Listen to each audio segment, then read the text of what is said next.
Sabi dito, pinirahan lang prangkisa. Hindi ho question mark ang nakalagay dyan, ha? O, exclamation point. Leandro Lebiste leaves 7 ghost project sites after pulling plug on solar para sa bayan. Batangas Representative Leandro Lebiste left behind the trail of ghost solar project. Ghost, sabi nung iba, ano? Nako, yung solar ni Lebiste, ginagamit lang yan laban sa kanya. Kasi meron siyang Cabral Files. Diyos ko po, kayo na lang ang naniniwala doon sa Cabral Files ni Lebiste. Iba na ang tawag dyan. Sabi nga ni Ante Claire, yan ay Lebiste Files na. Kasi sa haba ng panahon, 4 hanggang 5 buwan, na hawak-hawak ni Lebiste yung pinagmamalaki niyang Cabral Files na hanggang ngayon hindi pa rini-release o kung ano-ano lang. Puro, i-release ko to, i-release ko to, i-release ko to, ilalabas ko to. Yung tipo bang blackmailan lang ang estilo ho, mga kababayan?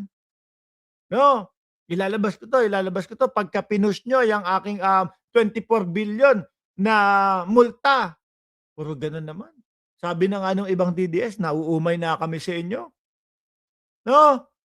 O sabi ni RR in the Philippines, buti nga maaga nakilala ng tao yan para di na makaangat sa Senado yan in future. Paepal eh. Oho. Oh. Documents obtained by billionaire politico sister sites shows that SPBC 7 project sites across Mindoro, Palawan, Masbate, Batangas, Quezon, Aurora, Cagayan, Isabel. Sabi nyo 7 lang. Utragis kayo nga, dami yan. Ulitin nga natin.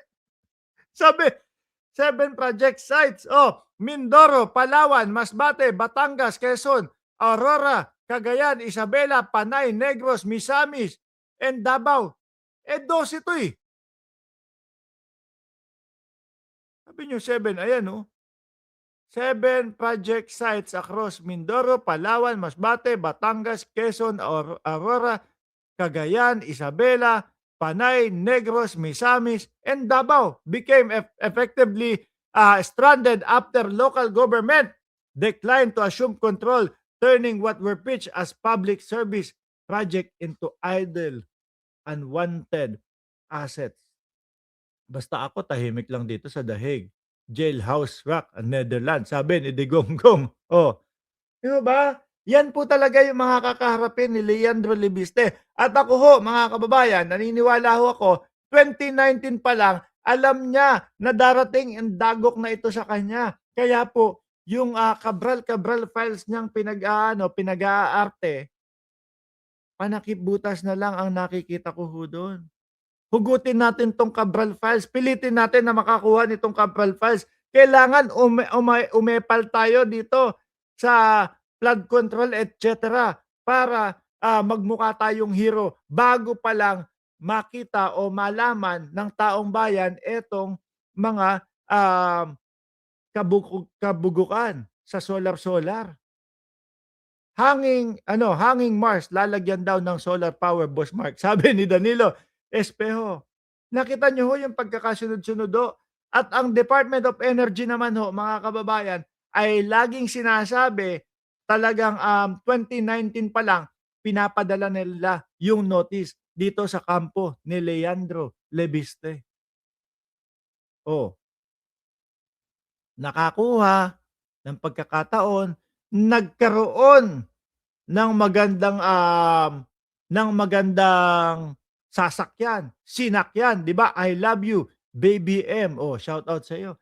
Nagkaroon ng mga flood control, ghost project, etc. na issue, sakyan natin 'yan.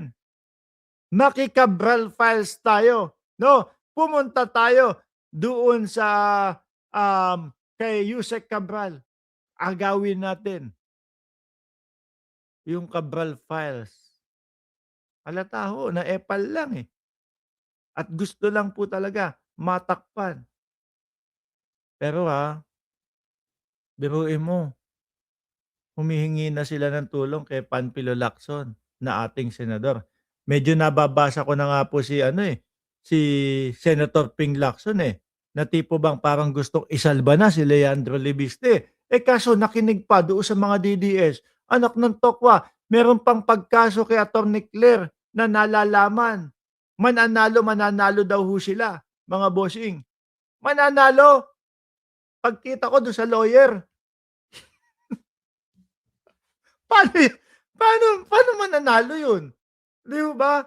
Hmm, paano ta's nagbilang na agad ng ano, ng sisiw, hindi pa napipisa ang itlog. Kapagka, nakuha yung 110 million na danyos kay Attorney Claire Castro, ay ipapamigay ko doon sa mga nasalanta, doon sa mga, napahamak, doon sa biktima ng flood control. Eh, di hirong-hiro nga naman para yung mga nabiktima o yung mga nando'n sa malapit sa mga flood control na umasa na magkakaroon ng flood control, eh, susuportahan siya, 'di ba?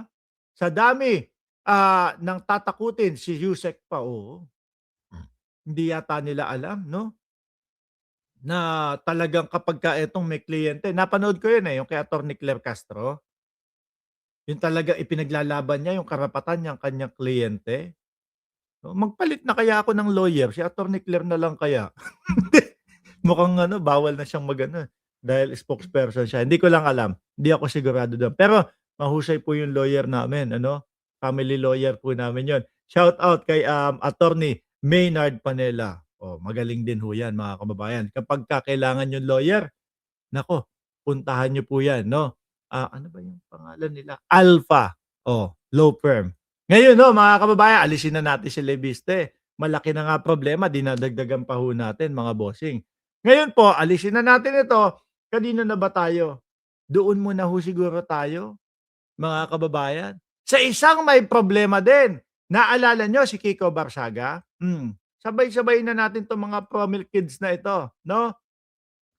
Naalala niyo si Kiko Barsaga mga bossing? Kinasuhan ni Enrique Rason, 'di ba? Ano ang ginawa niya? Sorry, apologize, apologize. Pero nung una ho mga kababayan, eh, ang sabi pa nitong si Romel Kid 2 mga bossing na ano sabi niya?